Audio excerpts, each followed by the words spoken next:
Not every film can be Citizen Kane, but even critics have claimed that it was shit in its day.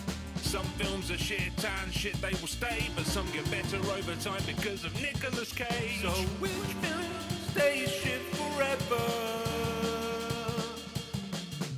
And which one's got a little bit better?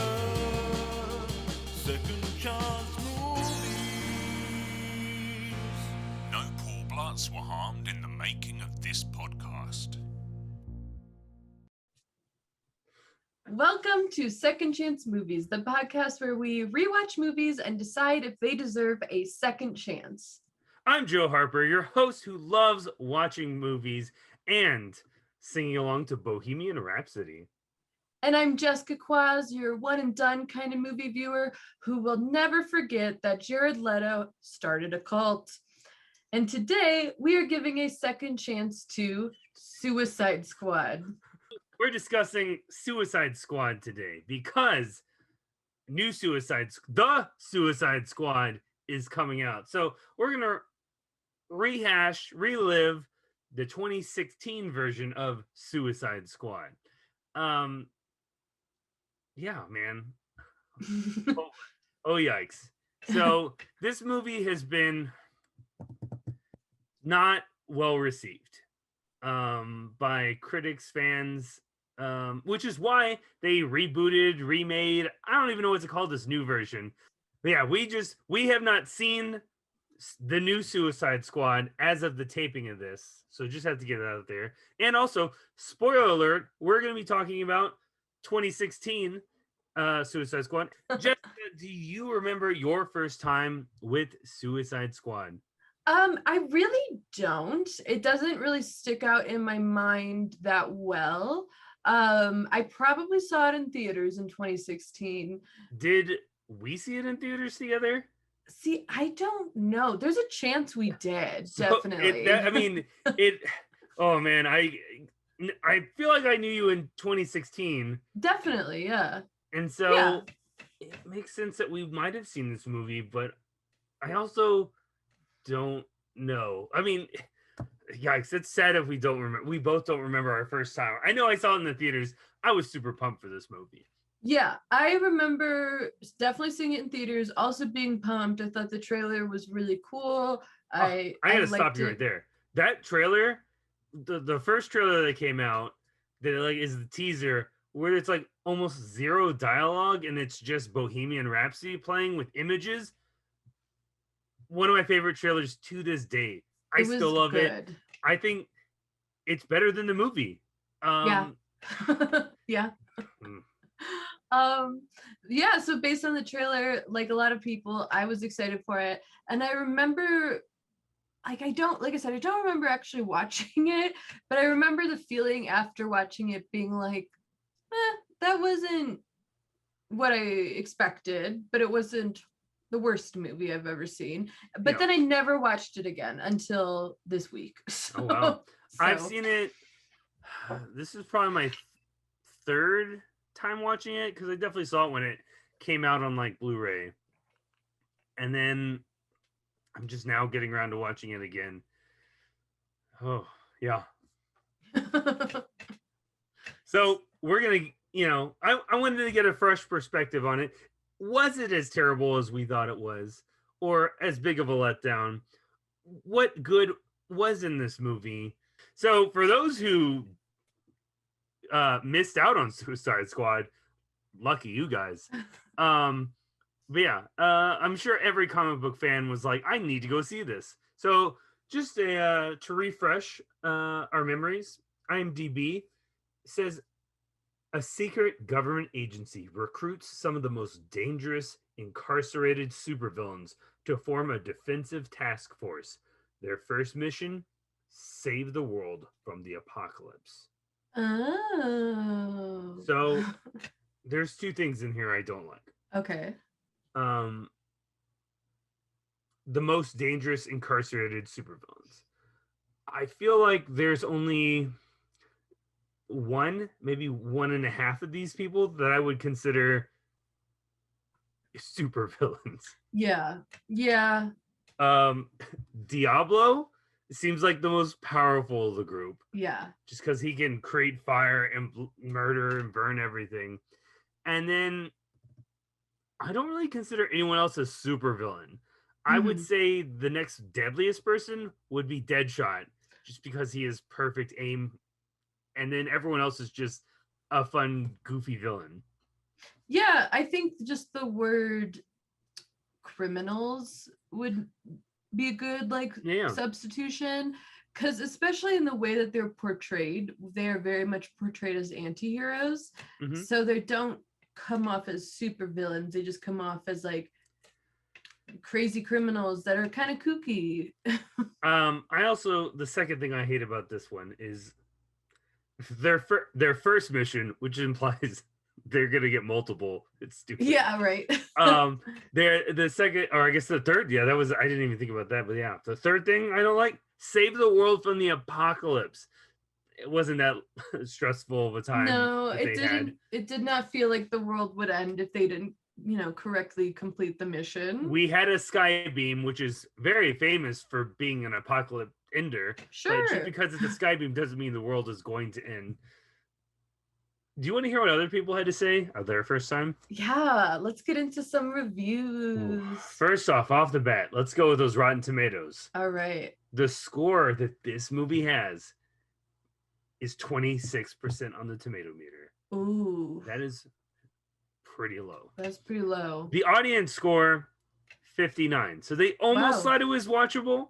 60, Okay. I think, is like an okay tomato. Yeah, it's a 59 big is gap. rotten. Big gap between critics and audiences. Yeah. Critics were more harsh, as I guess they tend to be. Yeah. So, as we always like doing here, let's start off positive. Let's find the good that this movie have before we laugh at the trash it had. Angie Han of Slash Film. It's far from perfect, but the characters are lovable, the world they live in is intriguingly weird, and all in all, Suicide Squad offers a playful alternative to DC's more straightforward superhero films.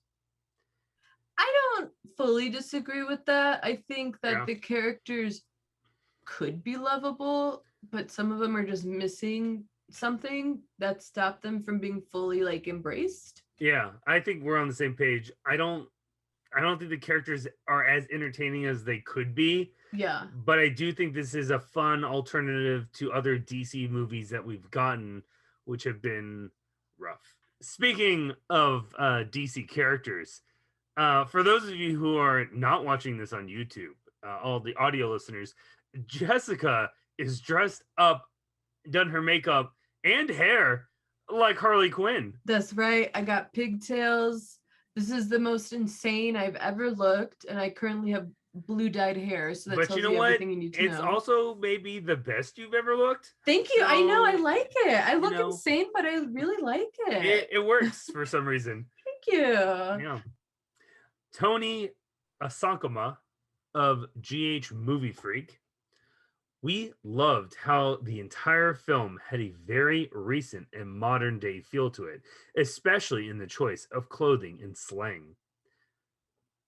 I have to pause Tony for a second. I hate all the Joker's tattoos. Oh, they are a nightmare. Whoever... That like modern. So I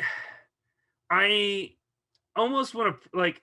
I do want to give them like a pat on the back for making a bold choice, because it's very unique to like have a character that has all these tats on their face, an iconic character, and have a very different look. Good job. Was this the good look? Was this the look we all wanted or needed? It didn't work. No. No. No. Yeah, it was damaged.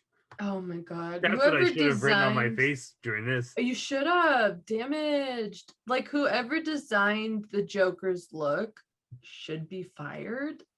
Sorry about it.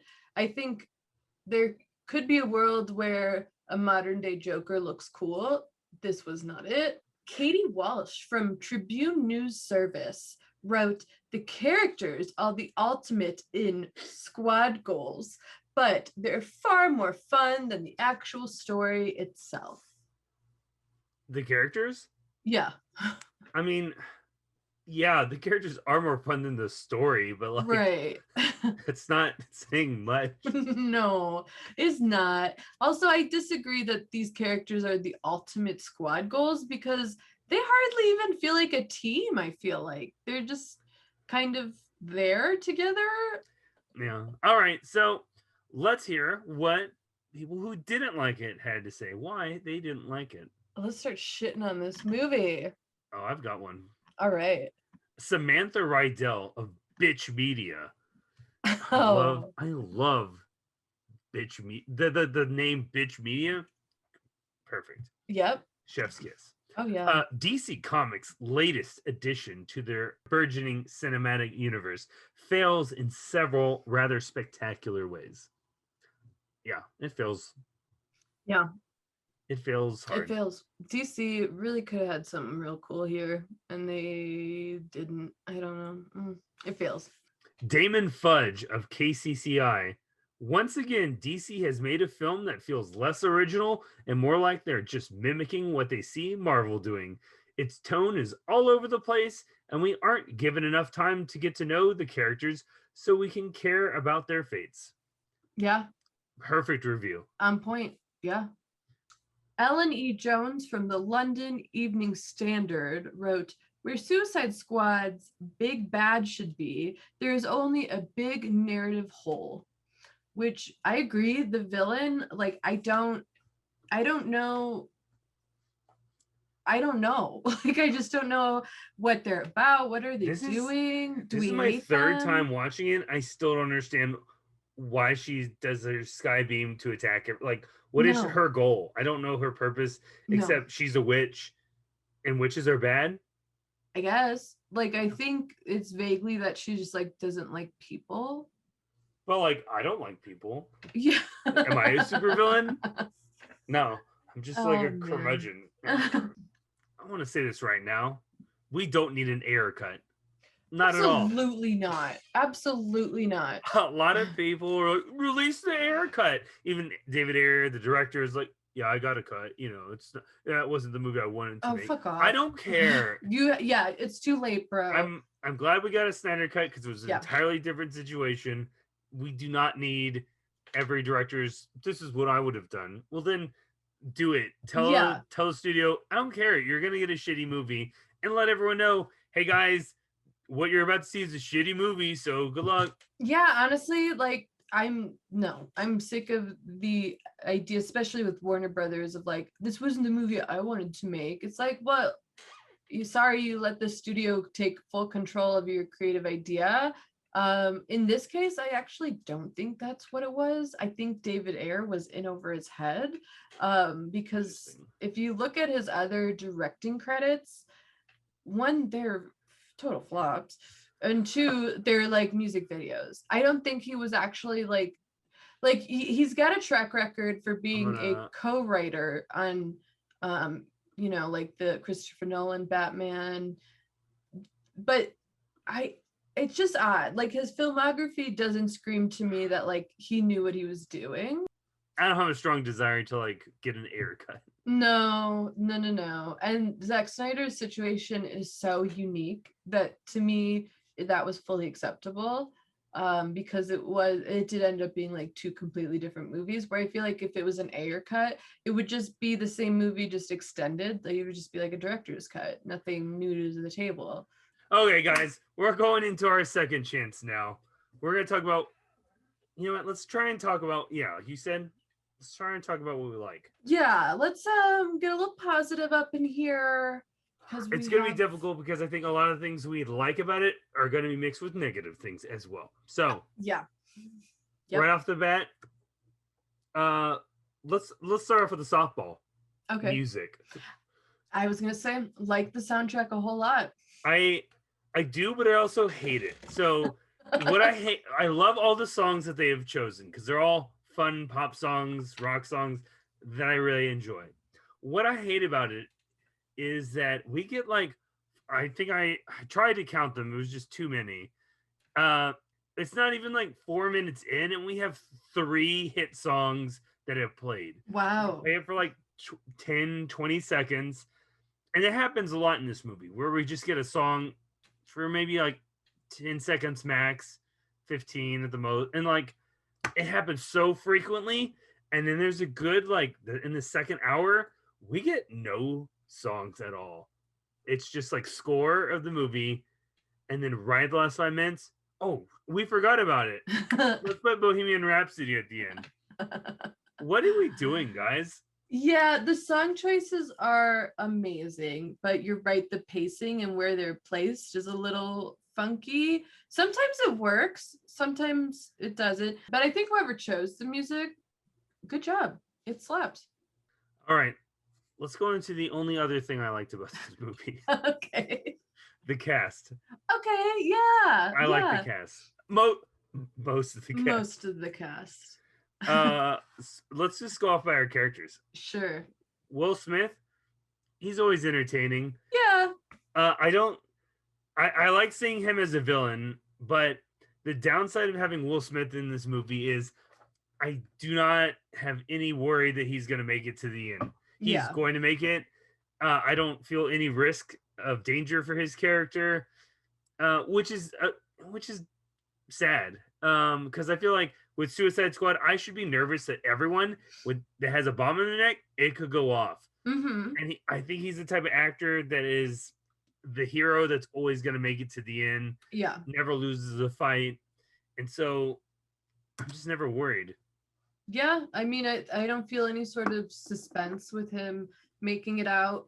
I think that he's fine in this, but a lot of his roles lately within the last, I'd say 5 to 10 years, it really is just Will Smith being Will Smith. So to me, it's in this movie, it's just Will Smith shooting a gun really well. Which is fine. It's fine. It works. Well, he's got the daughter element that's really sweet. Yeah. But I'm just I need some danger in this. So which I'm gonna do this a lot. I'm gonna compare this to the trailers we've seen of and the information we know as of right now of the Suicide Squad. Essentially, the two biggest name male leads are Idris Elba and John Cena, and I've seen them die a few times. At least I've seen their characters in other movies die. So I know they're actors that aren't afraid to be a character that dies off. So I think either one has a chance that they could die in the new movie. Mm-hmm. Yeah. Which puts that nervous. I think everyone's on the table that could get their head blown off. Yeah, which that's what makes this so unique, is that they don't want to be doing these things. They're literally forced to, and if they don't, they will die. So let's play into that more. Let's make it feel like everyone's at risk. I didn't get that with this at all. It felt like, yeah, we do want to be good, actually, which is like, no, you don't. Harley, Margot Robbie, perfect as Harley. Yeah. Couldn't get on a better choice. Yeah. She's great. Jai Courtney as Boomerang. Also excellent choice. Mm-hmm. He's fantastic. I just think they don't do very much with him. No. He has one or two good little things he does, and then he's just kind of there. Yeah, I think that's how it is for most of the squad. I think with the exception of Harley and Deadshot, we really don't get a lot of depth with these characters. We try to with Diablo, but they never fully go there, which is disappointing because he's got a good arc. I think Diablo's the third one down of the rank of we get the most backstory. Yeah, where he had a wife and kids that he burned because of his rage. Yeah, and then past that, we don't know much else. Which is good material. Yeah. Oh man, and Jay Hernandez is good. All those tattoos on his face is really creepy. Yeah. He turns into a weird CGI monster at the end, which is kind of okay. I don't really mind it, but I also my heart's not in this movie at that point, so I don't care. Right. But I think the character of Diablo would have been really interesting. I think interesting. It is interesting. We don't play into it enough, and he has an interesting arc where when we first meet him, he doesn't even want to use his powers. Yeah, he's kind of I don't want to be a part of anything. I'm kind of doing my penance for all the shit I've done.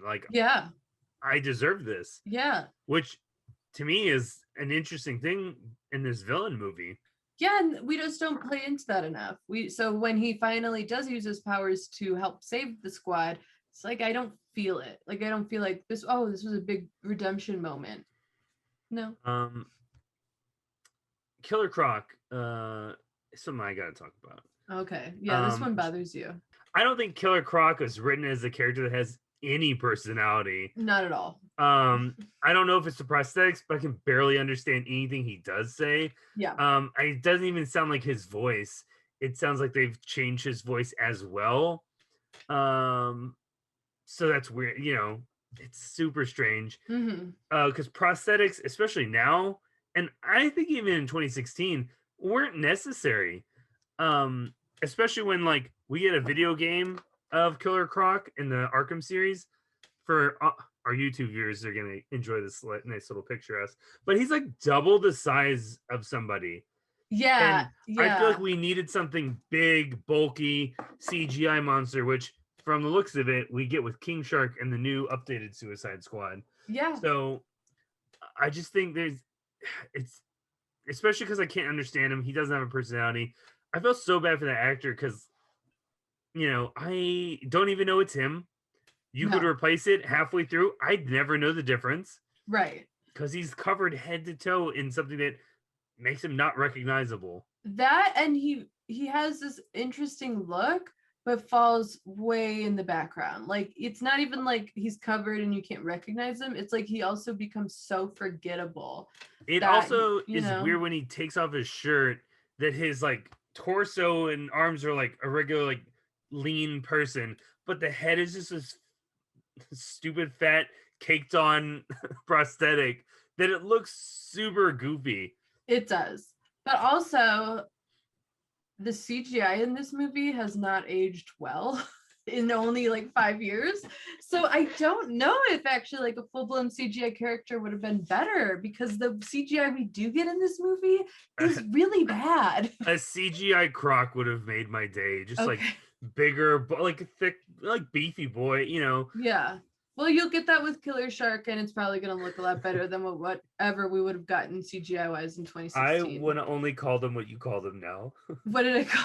You call him Killer Shark, but he's King Shark. But okay, Killer Croc, King Shark, whatever. I see the mistake you made, and I like it. Killer Shark, yeah. Slipknot is a character kind of in this movie. Don't remember him. He's the only well, I guess Diablo dies, but he's the only one that dies from exploding head. Yeah. Because he tries to escape because he's tricked by Boomerang. Boomerang, hilarious job. So Adam Beach, poor guy, gets cast in this. Yeah. And like, what I hate about this movie is that you could definitely tell he's gonna be the one that dies. He gets like 0 screen time in trailers. He gets no introduction. So when they were talking about the introductions of the characters, I hate it because we get a lot of Deadshot, a lot of Harley. We do some movie. We get some Boomerang, Killer Croc. We get Diablo, and a little bit of Enchantress. And then we get those 4. Yeah. And then the group finally meets.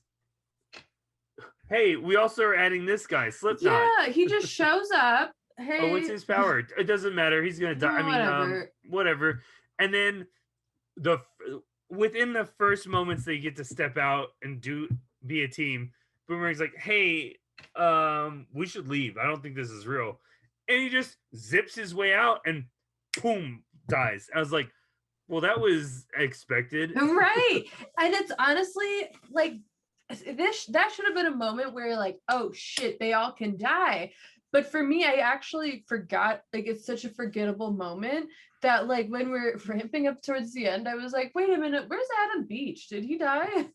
Like, that's not how it should go.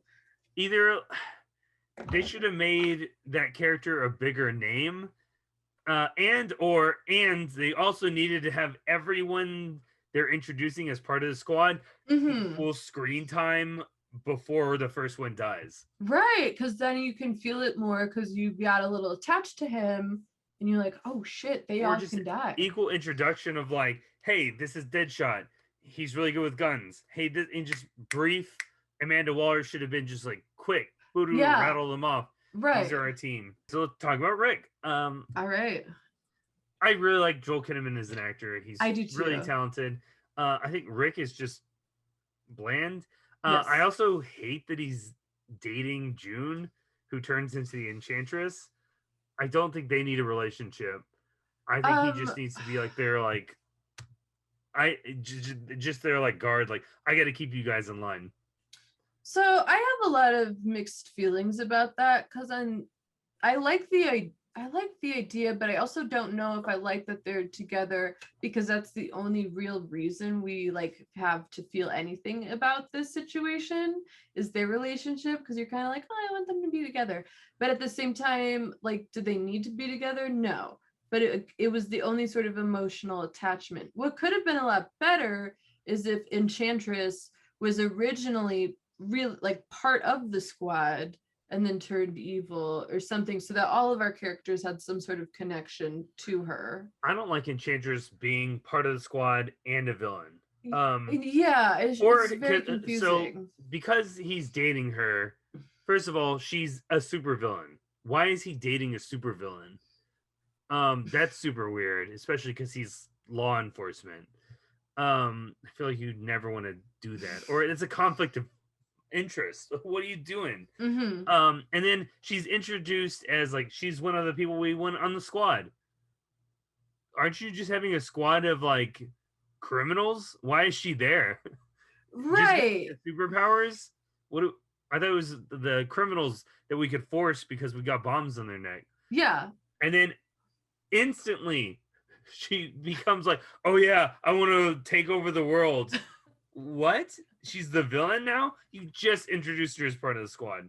Movie, right. Make up your mind. What are we doing? Make up your mind. I think she could have, because I like the premise of the character in which this average woman was taken over by this ancient witch and like has no control. She just pops up and like uses his body as a vessel. That should have been its own story, as she's not, has zero relationship with Rick. It just happens to, or it happens to, and she's not part of the task at all. We're not interested in this task force, or she like shouldn't be a part of it, or have her be part of the squad and have this like seemingly normal person in jail for murdering people while the witch was taken over or something. Because that's a weird thing too, is like she's introduced as part of the squad, but then she has like complete freedom, like she's walking around doing whatever she wants, which deviates from the idea of the squad. And then, we don't even see her interact with anyone of the squad except for Rick Flag. And then she dips and becomes bad. And then later at the end of the movie, they do a weird sequence where they show what Amanda Waller was doing was out of sequence earlier. And that really confused me. Like, what are we doing, movie? Right. Why are you confusing us? This is so, I don't know what's going on, and all my head hurts. Okay, so speaking of Enchantress, I gotta say it. Cara Delevingne, what were we thinking? What were we thinking? She was hot at the time, just like new on the scene. And oh man. Like, I'm sorry. No offense to her. Don't apologize to anyone. We should not have cast a person who's known for their thick eyebrows and their job of not talking as our villain. Like, she did not have the chops to play this. I mean, she's a model, which is why they put her in there. Probably, I don't know. We get an actress, not just like not someone who is just pretty, right? Because it's a very gimmicky kind of hire. Like, whoa, can you believe we cast her? And watching it now, it's like, this is bad. Like, this is really, when the character sucks already, and you put someone in who couldn't handle this material because she's not an actress, so our villain falls flat on so many levels. So no, just all of the Enchantress was an issue here. It just, no, absolutely not. None of it. The big elephant in the room. Oh yeah. Scott Eastwood. No. He's all right. He's just a pretty face. It's just a part of the military. Perfect Sure, choice. Sure, just has a couple lines. Yeah. No gripes with that guy. No, he's And doing they call all him right. GQ. Great. Jared Leto. Oh my God. Oof. He had already won the Oscar when this came out, right? That's why he was probably in this. Did. They were like, oh, well, he won an Oscar. He should be the Joker. He can do anything.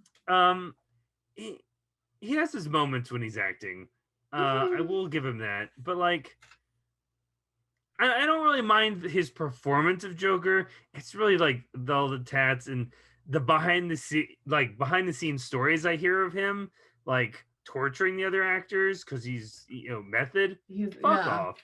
He's sending dead animals to Viola Davis. Get the fuck out of here. God, I hope those aren't true. If they're true, what the hell are you doing, guy? Like, dude, come on. That's not. If you did it in any other line of work, you'd be fired. Instantly. And don't hide behind the a method. Because it's like, bro, get over yourself.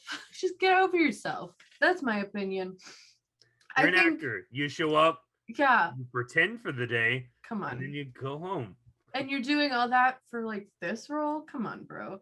I think I don't necessarily hate his performance. I think he's trying way too hard, and that comes across really obviously. He's trying to be nah, I'm a different Joker. And it's but I do commend him on that because we have Nicholson is pretty iconic, and Heath Ledger is super iconic. Yeah. And so it's hard to, and Mark Hamill, I can't forget about Mark. Oh yeah, voice actor. Yes. We've got 3 Jokers in roughly modern within the last 10, 20 years that are all really iconic, and it's hard not to copy paste because this movie has done so much of that. Mm-hmm. So the fact that he has found a unique Joker, it's hard because everyone is just in love with Joker. I think Joker is an overused villain.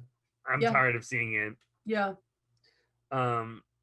Yeah, so we can find some, but I think Joker is essential when we have Harley in the mix. Well, right. That's the thing. He's a big part of her backstory. So we did need him. He is her backstory, which is kind of shitty.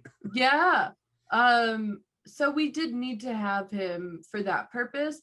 But then we almost have too much of him in this. Because after a while, it's yeah, I get it. I get what he did. See, I think we don't have enough of him in this. Oh, when it's Jared Leto, we have enough. I think when he's the third name on the poster, he needs to be everywhere.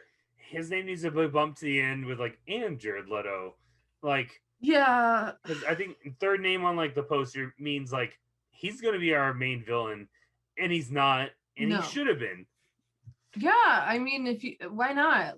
See, the thing that also gets me watching it now is that they really romanticize the relationship between Harley and the Joker to the point where it's you guys are glamorizing mental abuse almost and brainwashing, because that's what he does, is he's brainwashing her and manipulating her. And instead of making him our villain, where it's this guy sucks and he's done this to her and she's his victim, it's no, it's her pudding, they're in love, We could have had a really nice movie as we're gonna finally take out the Joker, because he's causing way too much trouble. We're even getting Harley on the team because she might have some insight, and she could have that conflict of I don't want to hurt my pudding, but then maybe the team helps her realize he treats you so poorly and you deserve better. We hate you, but you deserve better than this. And then she could have been the one you know what? Yeah, fuck you, and done something about it. That would have been great too, because that would have also been a really nice way for our squad to bond, which is come on, girl, you deserve better. Then it could have felt better, more camaraderie. How epic would it have been if they killed off the Joker? Right? What a bold decision of you know what? He's not going to be on our universe. We have so many other villains we don't need Joker in every movie. Exactly. That way, Jared Leto gets to be it. It's only one movie. he's not the main focus. Boom, he's out. Done. Yeah. Don't have to worry about it. Get him Would've been out. fun. Well, okay, so I don't understand. This is one thing that I don't know, just a thought. Like, What? so in my opinion, the Suicide Squad Jared Leto is messy and bad and just extra, like And over the top. Damaged. He's also damaged. He's damaged. Let's not forget. I know that because it's written on his head. That's the only way I knew it. Okay, so we have this, and then we have the epilogue in the Snyder Cut in which Jared Leto's Joker pops up, and it's not bad. It's not bad. So like, what's going on here? We had Snyder instead of Ayer, I guess. I guess because like when I was watching that performance, I was like, I could get behind this. It's different. He's got this long hair. He's very kooky. Like this is I could have gotten behind. Mm-hmm. The Suicide Squad version. No, thank you. Yeah, I feel like because Snyder was creating essentially the DC's universe, and we get glimpses of it, of like Robin's outfit that Batman sees, where it's ha ha ha written all over it, and implying that Joker probably killed Robin. And so like that's the stuff I wanted to explore and see. Mm-hmm. But because Warner Brothers hates their audience, decided, what, we don't need Zack Snyder, who people really enjoy making this movie and giving us that story. We're scrapping that and doing something different. Damaged. Yeah, so I don't know. For Warner Brothers, get it together. You could be better. You could be better. You really could. I think now looking back, because a lot of, and look, hey, I am not part of Jared Leto's fan club cult. Let me get that straight. I think when the movie first came out, a lot of people put blame on him because it's ridiculous. It is a ridiculous character, but it's not his fault. It's not his fault. That's what I was going to say. Now looking way back, worse things in this movie than Joker. And now that we've seen a glimpse of what he could have done with Joker, it's like, oh yeah, no, he had the ability to actually do something kind of cool. You guys just gave him this like weird cholo version of the Joker, like, and made him sort of like a good guy-ish, which is really fucking weird too. Again, it could have been so much better if he was our main villain. And like you said, Harley has to be part of the team to take him down, and we explore the sort of arc from everyone going through that. But I mean, I think you just brought it up there. All our villains are kind of good guys in this, and it shouldn't be. They're all villains. They're bad guys. They should have their own moral compass of like, I'm doing this for this reason, but they still are doing bad. Like Deadshot. Yeah, I'm making money to support my kid, but like I'm killing everyone. I don't care if anyone lives or dies. Right. So like our heroes, if you will, they're complex in that we don't, sometimes they're good, sometimes they're bad. Our villains should not be like that. They should be straightforward. Yeah, they're worse than these people. They need to be taken out. And I never feel that with how they wrote the Joker in this and how they handled Enchantress. And I think they're, like we've been saying, there could have been something really cool in being honest with that the Joker manipulates and brainwashes Harley, and she's got to take the power back, but they don't allow her to do that in this. We need more characters in this. That way there are more people expendable to blow their heads off and get murdered by other things.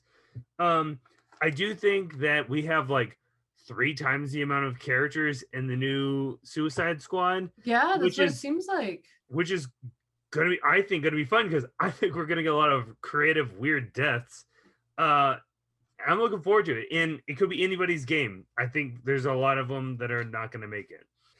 The movie needs to be more violent, was my point. That too. I agree. It's weird to be like, yeah, violence. But when you're dealing with this kind of material where it's outlandish, you got to go big with it on every front. And they just hold back way too much. So I'm hoping, the Suicide Squad is just a full-blown erasure. Like, oh, we see what happened there and we're going to make it better. And the R rating, I think, could really help. Just like going for it, not holding back. Don't hold this material back. Let it off its chain. Just, yeah. Go crazy. All right, well, I'm done talking about this movie. I'm 'cause over it. Frustrates me. You know what? I'm Yeah. really glad. I don't think I'll ever have to watch it again because ever feel the need like I need some Suicide Squad. Right. No, once was I enough. know this new one is going to be more entertaining. Yeah. I haven't seen it, and I know it's going to be better.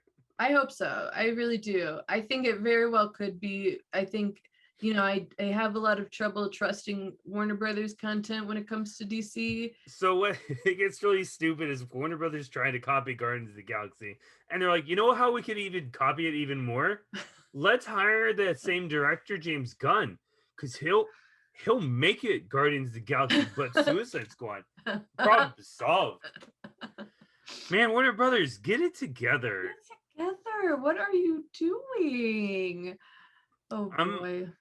As much as I love HBO Max, I just hate Warner Brothers. Yeah. I'm just disappointed because I know they could be better. They've made great stuff in the past.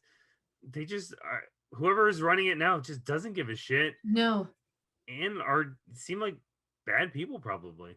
It's just really frustrating when you see material, like the source material they had for DC stuff, and how they made something out of it, and it's always just been like, what went wrong here? Like, what went wrong here? You have all the money in the world. If it's a consistent problem, it's higher ups, right? For sure.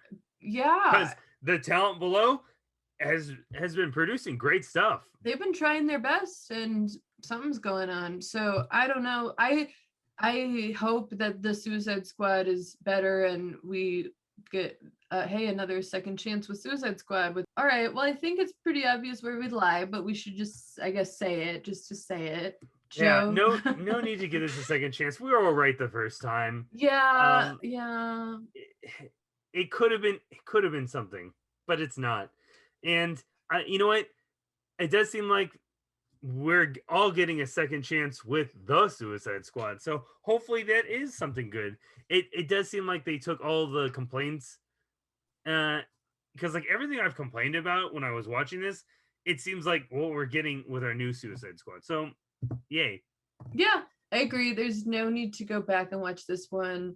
I mean, to me, in 2016 didn't think it was that bad, and then as time has went on, it's not good. It doesn't hold up well over time, and the CGI in this is trash also, so visually it's not even that appealing anymore. So I think the erasure of the first one, moving on to the Suicide Squad, hopefully we can have a lot of fun and entertainment with that, and it's where it should have been. If that's the case, then yeah, we don't ever need to revisit 2016. One last question for you. If you could add any DC villain to the lineup, who would you add? Who would you cast? Oh man. Okay, well, I'm not that well versed in DC villains, first of all. Well, Batman villains then. Okay. Because at least you know who some of those people are. I would put in Poison Ivy. Yeah, good choice. That was my second. Nice. And who would I cast for Poison Ivy? Ooh, let me think. Who would be a good Poison Ivy? Emma Stone, because she had red hair once. No, get out of here. It was never real. It was never real. It was, yeah, guys. Oh man, that's hard because there's honestly a lot of options. Poison Ivy, Lake Bell as Poison Ivy on the Harley Quinn animated show, so good. Okay. Her and Kaylee Cuoco, so good together. When you were talking earlier about Joker being super toxic and gaslighting the shit out of Harley Quinn, that show handles it so well. And like Poison Ivy, like, hello, he's a fucking playing with you. He does not care. It's so good. You guys, if you need your Harley Quinn fix, go to HBO Max and watch Harley Quinn. It's animated and it's great. All right. My addition to our Suicide Squad, I'd bring Bane into the mix. Why not? And you know who would get? The person who just fits the role physically right now, and we need to do it before he gets too old and gets tired of it. Dave Bautista. Oh, all right. Yeah, I've heard he's tried to pitch himself to, like, they brought him in for something. He goes, hey guys, I'm gonna stop you there. Make me Bane. Yeah, why not? Why wouldn't you? He wants to do it right now because he's in his 50s right now. He's reaching a point where like it's too much for the guy. Yeah. He doesn't need to keep his body physically like that. He's a great actor. Do Yeah. it while he's, at least in shape. Yeah. Oh my God. Yeah. Even if you just have him in it for a bit or something. Hell 'Cause yeah. I want to see a big, bulky Bane. Yeah. Tom Hardy was fit, Yeah. great, but he's Yeah. not like the big hulking Bane that I need. Right. We need like a big, tough man, big man to do that. I think that could be really fun. Yeah. And his buddy James Gunn is directing the other one, so Yeah. it could have worked, but Yeah. who knows? DC, get it together. All right, let's wrap this up. I'm tired Yeah, of talking about this trash can same. of a movie. All right. Well, thank you so much for listening to another episode of Second Chance Movies. Let us know what you think. Please rate, review. Let us know what you're liking about the show, what you're not. Is there a movie you want us to give a second chance to? Let us know. You can also find us on Instagram, Twitter, Letterboxd at Second Chance Movies. Everything will be linked in the show notes. You can find us wherever you listen to podcasts. We're also on YouTube if you want a visual experience. We got you. Big thank you as always to Beaty McBeatface for our dope theme song that we love so much. And yeah, we'll be back next Sunday with another Second Chance movie. So what are we, some kind of Suicide Squad? Second chance